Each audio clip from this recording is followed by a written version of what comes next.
ಬಡತನ ಅಡ್ಡ ಅಂತ ಅಡ್ಡದಾರಿ ಹಿಡಿಯೋ ತಪ್ಪು ಮೋನ.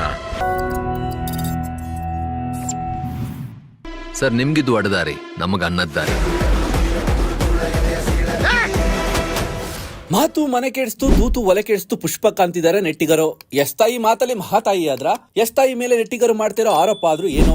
ವೀಕ್ಷಕರೇ ನಮಸ್ಕಾರ, ಇನ್ಸೈಡ್ ರಸ್ ನ್ಯೂಸ್ ಚಾನೆಲ್ಗೆ ಸ್ವಾಗತ. ನಾನು ರಾಮ್ ಚೇತನ್. ನೀವಿನ್ನು ನಮ್ಮ ಚಾನೆಲ್ ನ ಸಬ್ಸ್ಕ್ರೈಬ್ ಮಾಡಿಲ್ಲ ಅಂದ್ರೆ ಈಗಲೇ ಮಾಡ್ಕೊಳ್ಳಿ. ಆಮೇಲೆ ಮುಖ್ಯವಾಗಿ ಬೆಲ್ ಬಟನ್ ಒತ್ತೋದನ್ನ ಮರಿಬೇಡಿ. ಏನ್ ಸುಬೇ ಇಸ್ಕುರ್ಗೊಂಟಾ? ಕರ್ನಾಟಕದಲ್ಲಿ ತನ್ನ ಅಭಿನಯ, ಮಾತಿನ ಚತುರತೆ, ಡ್ಯಾನ್ಸ್ ಮೂಲಕವೇ ಮನೆ ಮಾತಾಗಿರುವ ಯಶ್ ಇಂದು ಭಾರತದ ಅತಿದೊಡ್ಡ ಸ್ಟಾರ್ಗಳ ಪೈಕಿ ಒಬ್ಬರಾಗಿದ್ದಾರೆ. ಯಾವುದೇ ಬ್ಯಾಕ್ ಗ್ರೌಂಡ್ ಇಲ್ಲದೆ ಸಿನಿ ದುನಿಯಾಕ್ಕೆ ಬಂದ ಯಶ್ ಸಾಧನೆ ನಿಜಕ್ಕೂ ಚಪ್ಪಾಳೆ ತಟ್ಟುವಂತದ್ದು. ಝೀರೋ ಇಂದ ಹೀರೋ ಆಗಿರುವ ಯಶ್ ಅವ ಜೋರಾಗಿಯೇ ಇದೆ. ಈಗ ಯಶ್ ಫ್ಯಾಮಿಲಿ ಸಿನಿಮಾ ಫ್ಯಾಮಿಲಿಯಾಗಿ ಹೊರಹೊಮ್ಮಿದೆ. ಅಂದ್ರೆ ಯಶ್ ತಾಯಿ ಕೂಡ ಸಿನಿ ಲೋಕಕ್ಕೆ ಹೆಜ್ಜೆ ಇಟ್ಟಿರೋದು ಎಲ್ಲರಿಗೂ ಗೊತ್ತೇ ಇದೆ. ಕೊತ್ತಲವಾಡಿ ಸಿನಿಮಾ ನಿರ್ಮಾಪಕಿ ಆಗಿರುವ ಯಶ್ ತಾಯಿ ಪುಷ್ಪ ಮುಂದೆ ಇನ್ನಷ್ಟು ಸಿನಿಮಾಗಳನ್ನು ನಿರ್ಮಾಣ ಮಾಡೋ ಕನಸು ಹೊತ್ತಿದ್ದಾರೆ. ಮಣ್ಣು ಇಸಾಗಿ ಊರು ಭಾರಿಯಾಗಿ ಕಾಡ್ತೈತೆ. ಕಾವ್ಯ ಹಾಗೂ ಪೃಥ್ವಿ ಅಂಬರ್ ನಟಿಸಿರೋ ಈ ಚಿತ್ರ ಆಗಸ್ಟ್ 1ರಂದು ರಿಲೀಸ್ ಆಗ್ತಿದೆ. ತಮ್ಮ ಮೊದಲ ಚಿತ್ರದ ಮೂಲಕವೇ ಪುಷ್ಪಮ್ಮ ಕನ್ನಡ ಚಿತ್ರರಂಗದಲ್ಲಿ ಅಬ್ಬರಿಸೋಕೆ ಶುರು ಮಾಡಿದ್ದಾರೆ. ಟ್ರೋಲ್ ಮಾಡೋರಿಗೆ ಸಖತ್ ಕಂಟೆಂಟ್ ಆಗ್ತಿದ್ದಾರೆ ಅಂದ್ರೆ ತಪ್ಪಾಗಲ್ಲ ಬಿಡಿ. ಏನೇ ಕೇಳಿದ್ರು ಪುಷ್ಪಕ್ಕ ಬೆಂಕಿ ತರ ಉತ್ತರ ಕೊಡ್ತಾರೆ. ನಿಮ್ಮ ಮಗನಿಗೆ ನೀವು ಸಿನಿಮಾ ಮಾಡಲ್ವಾ ಅಂದ್ರೆ 200 ಕೋಟಿ ತಂದು ಕೊಡಿ, ಈಗಲೇ ಸಿನಿಮಾ ಮಾಡ್ತೀನಿ ಅಂತಿದ್ರು. ಈ ಮಾತುಗಳನ್ನು ಕೇಳಿ ಯಶ್ ಫ್ಯಾಮಿಲಿಯಲ್ಲಿ ಬಿರುಕು ಬಿಟ್ಟಿದೆಯೇನೋ ಎಂಬ ಭಾವನೆ ಮೂಡಿತ್ತು.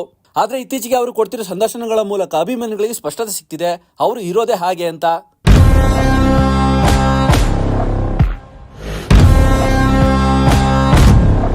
ಇನ್ನು ಇತ್ತೀಚೆಗೆ ಪುಷ್ಪಮ್ಮ ಮಾಡಿದ ಸಿನಿಮಾ ಪ್ರಚಾರ ಸಖತ್ ವೈರಲ್ ಆಗ್ತಿದೆ.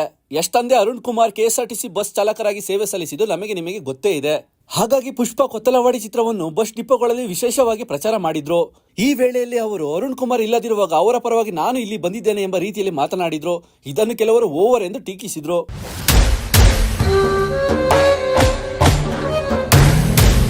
ಟ್ರೋಲ್ಗಳ ಹಿಂದಿನ ಮತ್ತೊಂದು ಕಾರಣವೆಂದರೆ ಯಶ್ ತಾಯಿ ಮಾಡಿದ ಪ್ರಚಾರದ ವೇಳೆ ಬಳಸಿದ ಭಾಷೆ. ಕೆಲವರು ಇದನ್ನು ಅನವಶ್ಯಕವಾಗಿ ನಾಟಕಿ ಅನ್ನೋ ರೀತಿ ಬಣ್ಣಿಸುತ್ತಿದ್ದಾರೆ. ಸೋಷಿಯಲ್ ಮೀಡಿಯಾಗಳಲ್ಲಿ ಕೆಲವರು ಇದನ್ನು ಸುಳ್ಳು ಪಬ್ಲಿಸಿಟಿ ಅಂತಿದ್ದಾರೆ. ಇನ್ನು ಕೆಲವರು ಯಶ್ ಜೀವನ ಇಡೀ ಮಾಡಿದ ಸಾಧನೆ ಪಟ್ಟ ಶ್ರಮವನ್ನು ದುರುಪಯೋಗ ಪಡಿಸಿಕೊಳ್ತಿದ್ದಾರೆ ಎಂದಿದ್ದಾರೆ. ಒಟ್ಟಲ್ಲಿ ಯಶ್ ತಾಯಿ ಟ್ರೋಲ್ ಆಗ್ತಿರೋದು ಒಂದು ಭಾಗವಾದ್ರೆ ಈ ಪ್ರಚಾರ ಸಿನಿ ದುನಿಯಾದಲ್ಲಿ ಹೊಸ ಮಾದರಿ ಅನ್ನೋ ರೀತಿಯಲ್ಲಿ ಚರ್ಚೆ ಹುಟ್ಟಿಸಿದೆ. ನಮ್ದೊಂಥರ ಮ್ಯೂಸಿಕಲ್ ಚೇರ್ ಇದ್ದಂಗೆ, ಸೀಟಿ ಓದಿದ್ರೆ ಕೂತ್ಕೊಂಡ್ರೆ ಉಂಟು, ಇಲ್ಲ ಅಂದ್ರೆ ಇಲ್ಲ.